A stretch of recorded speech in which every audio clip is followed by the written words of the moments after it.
Our next speaker is a data scientist with over 25 years of experience leading data and AI strategy at LBMC and serves as a professor at Belmont University in Nashville. Please welcome Charlie Apigian to the stage. All right. I can't sit kind of mic. That's awful. Is it? Are you getting that if I've got this here? No, it's not that. You It's good? the It's the amplifier. All right, well, I'm keeping my time. I know we have less speakers today, and you've already had your networking time. But I want to just welcome everybody again to Nashville. This has been my home for over 20 years. And I did a little bit of research on the number of Armenians in Tennessee. So I'll start with that. I'm a data guy, of course I have to do that, right? So in Tennessee, when I moved here, there were approximately 200 to 250 Armenians in the state of Tennessee. That was about 5.8 million people. So I want to equate that. So did you all see that the Predators game, there was a Predators game last night? See all the people with the jerseys? I think they played the Blackhawks, because I saw a lot of Blackhawks jerseys. That stadium holds 19,000 people. If that was a sold out crowd in 2000, if there were 250 Armenians in the state of Tennessee, there would have been, out of those 19,000, 0.67 Armenians at that game. That's how many Armenians were here when I moved here. Most came in 1991 because they were refugees from Baku during, obviously, the strife at that time. Since then, if you go to 2010, we doubled, or close to it, about 350 to 400. So now we're up to 1.1 fans at a Predators game out of 19,000. And if you come to today, we have about 350 to 400 in Nashville. And then 1602, let me change that, 1603, because we do have a new resident as of November, right? And so there's about 1,600 now. So we went from 200-ish in 2000 when I moved here to now about 1,600 Armenians. In the state? In the state, yeah, in the state. And again, that 1,600 number I feel good about. Everything else is an approximation. You can either get that from AGBU's site or from Census. I tried my best to find it, and of course I did have my friend ChatGPT helping me as well, but I went to the site anyways to get more context into that. With that, I'm going to try to do my best to stay good on time. Who am I? Well, my name is Charlie Apigian, a proud son, obviously, of Ardo and Charlene Apigian, which you already know that. Definitely a proud husband and father of 4 that were raised here in Nashville. I definitely have done my part to increase the Armenian population. And I've also been a professor since 2002. And at that time taught statistics, programming, and I didn't know I was becoming a data scientist because there was no such thing at that time. And then I've been doing data science at the academic level for about the last 15 years. I've built 2 data science institutes, but what I've been most proud of during that time is I always went and did community projects. And that's always been the most fun. I've worked on burglaries within Murfreesboro, human trafficking within the state of Tennessee, working with the Tennessee Bureau of Investigation, built a model for health inequities here in Nashville, identifying opportunity zones for health, actually funded by the mayor. And so those are things that I have always thrived on when I've done things. I love data. I love that data. And here's why I love data. And I hope you all, I'm trying to motivate you on this. I love data because it gets people to convene. I have done things with data and I've brought people from varying backgrounds, and because of the data, we can talk the same language.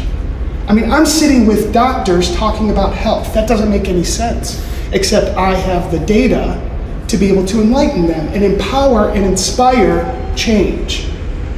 I also love that it does level the playing field And most important, it creates conversations if you can tell a good story. And so I hyper-focus on storytelling in data. And that makes me kind of a rare bird because most people in data just inundate you with too much of it instead of telling the real story. So when I tell stories about health inequities, I don't tell you the numbers, I tell you about the people. And I go from there. You know what else I love now? AI. Gosh. And it's what I spend all my time on. In my consulting world, that's all I do. I do a lot of really cool things that it takes me so much farther than I could. And the reason I like it the most, it's pretty simple. It accelerates change for me. What used to take 12 weeks now takes 4. What used to take 6 months, I can sometimes do overnight with the use of AI. And that means change can happen quicker. It can get to what you need, but it's also really hard. And people are confused. They don't know what they can and cannot do. And that means they need somebody in the room that understands that chaos. And so I always like to say, I'm the calm in the chaos. And that's what I think I do best, because I don't speak in fancy terms. I talk about a very complex topic, and I say it in simple ways. So then if you think about what I love more than that is my community. And I have poured my heart and soul into what I had near me, and that was Nashville. I've been very active in the Nashville community. If you say the word data, they're going to say, do you know Charlie? And I love that about the Nashville community. I like to connect. I have put more people probably in jobs than I, in the Nashville area, because I've had so many of them go through my classes. I like to say there's a lot of people either doing good code or bad code. It depends on what you think of my code and what I've taught them over the years. But Nashville is run a lot on the teachings that I've done, because I've pretty much been the data science person here in town for 2 different universities. But the other community that I love is the Armenian community, because every day I know I'm probably the first Armenian they've met, or the most outgoing one they've met, and I better show integrity, honesty, and man, I want to show that we get stuff done. And it drives me. And then having, of course, my parents come down, and now my mom with me, that gets more emboldened. So I love data, I love AI, and I love my community. And so I've done that with Nashville. And so here's my call to action today. Now I want to take those skills that's already being done by so many in this room and say, I'm ready to join in. So as you think about this, you got to think of a couple of things. It's not just about data or AI. It's about the story you can tell behind it. Whether it's about 1 million trees being planted. Man, I would tell that story 1,000 times, and I'm going to do that every time I get to talk to somebody. Those stories mean the most. And here's why I get so excited for that opportunity. Who's going to thrive in a world of AI? It's going to be creative people, innovators, builders. They're going to be those kind of individuals. Who are those individuals? Armenians. Those are the people that I think are going to thrive. And that's why I'm very excited for what we're doing in Armenia, but also what we can do here. And this type of group and gathering, I think, is a great way to get that started. And I hear my dinging going. That means I'm at 8 minutes. I was told I had a lot more than that. I'm not going to take it because we got started late. I would love to answer any questions about AI, but what I'd really love to do is get to our next speaker. I shouldn't be doing the intro, but I just love doing it. It's like, and now I have no idea who you are, but darn it, I want to hear from you. And but thank you for being here in Nashville. Thank you for taking the time. Yes, I was in his ear all last night saying we're doing this next year, and we need your help on that. And Stefan and everybody that's an organizer here, I'm going to force you to give them a round of applause, and then I'll let you.